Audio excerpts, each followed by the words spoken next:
শুভ সকাল। তো আজকে একটু বসে রয়েছি, তো তার নিয়ে বললাম যে লাইভে যাব।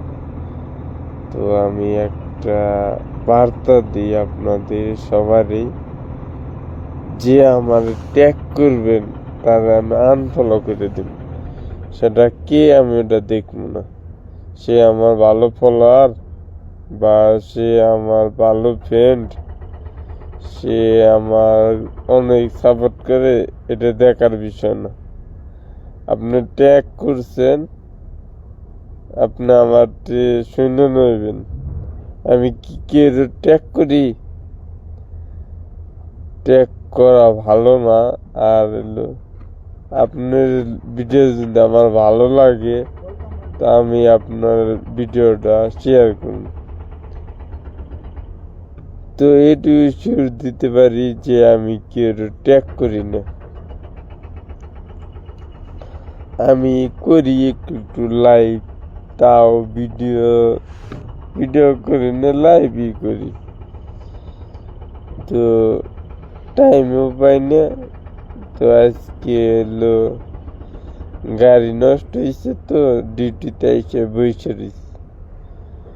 তো আমি এর নয় আপনাদের বার্তাটা দিতে চাইলাম। তা বেহায়া মন মানে না এটাই বলার জন্য লাইভে এসে আমি কথা বলি, আর কিচ্ছু না। আমি কিন্তু 6 মাস কথা বলতে পারি নাই।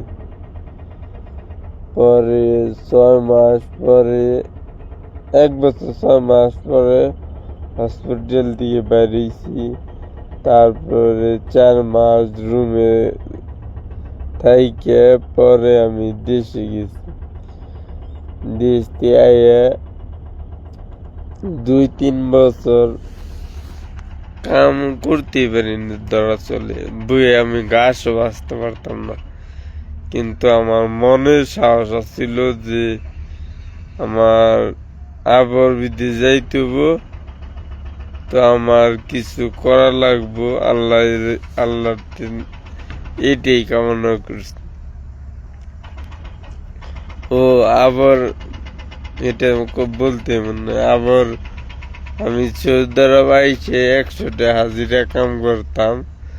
তখন আসাল 1 টাকা 18 টাকা, 15 টাকা, 16 টাকা, 17 টাকা, 18 টাকা। তখন আমার 100 টাকা হাজিরা আসাল। পরে 10-12 দিন কাম করার পর মুদির আসাল হিন্দির মুর্তুজা। পরে ওই আমারে নিজে থেকে 10 টাকা বাড়াই দিল, 110 টাকা হাজিরা। তো আল্লাহ যা করে ভালো নিয়ে এই করে, তাই মাসি শিল পরে আল্লাহ দিলে এখন কোম্পানি যে পেলুক আল্লাহর উসুলে কোম্পানিতে ঢুকছি। 1 লাখ 1,20,000 নিম্নে 80,000। এই মাসে বেতন পেয়েছিলাম 2820 টাকা। বেতন কমছে, তাও এত পেয়েছিলাম। তো জানি না আল্লাহ কতদিন রাখবো। তার মধ্যে আমার সাথে কিন্তু আকামা নাই।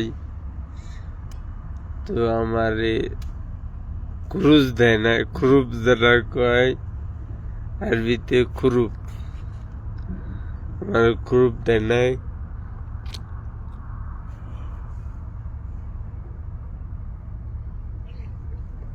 ঘুমাইতেছে আর আমার সৌদিটা অনেক ভালো ছিল, তারা মেলা ছিল, তারা কপাল হয়েছিল সাথে সাথে। পরে কপাল হয়ে গেছে, আর আমি তো অ্যাক্সিডেন্ট হয়েছিলাম। কোনো সৌদি আমার কপাল নিতে চায় না বা আগ্রহ দেখায় না। তারপরে আল্লাহর উপরে ভরসা রাইখা এই যে কাজ করা শুরু করছি, এটাই এখন বছর 2 বা 1 বা 3 কপালে দিই। কোম্পানিতে থাকলে 3 বছর, আমি থাকবো বেশি থাকলেও 3 বছর, 3 বছর 3.5 বছর এই কুরবানি ডাবো। পরের কুরবানি থাইকে পরে হলো রমজানের মধ্যে জ্বর আসা। তো এইটুকু আর কি বলবো।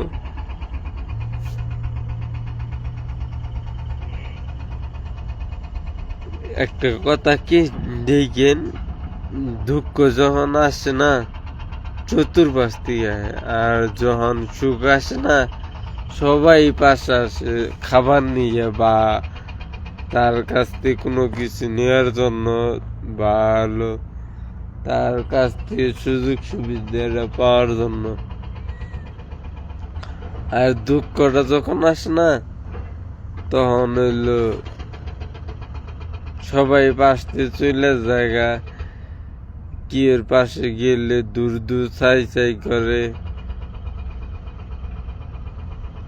কি এর পাশে গেলে মনে না জানি কত কি যে কি চাবো। ওকে, ভালো থাকেন। তো মনে বিভিন্ন রকম কথা আসে, তো বলতে পারলাম না। ওকে, ভালো থাকেন। আসসালামু আলাইকুম।